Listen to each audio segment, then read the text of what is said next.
Sickle cell anemia.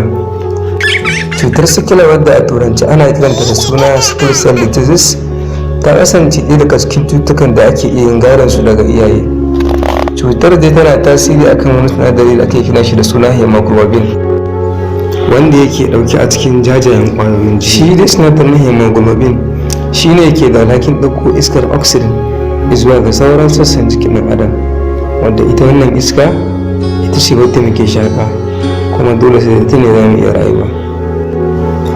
Jajayen ƙwayoyin jinin dai suna kasance suna da siffa mai kewayawa, kamar yadda za mu kalla a cikin wannan hoto.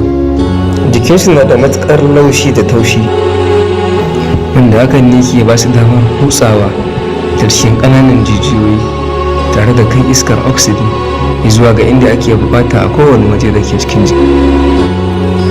Amma a mutumin da ke da cutar sikila kuma, sinadarin hemoglobin ne yake samun matsala, saboda haka sai jajayen ƙwayoyin jininsa da ke cikin jiki su canja daga siffar ta ainihi su dinga lankwashewa kamar lauje, kamar yadda muke iya gani daga ɓangaren mu na dama.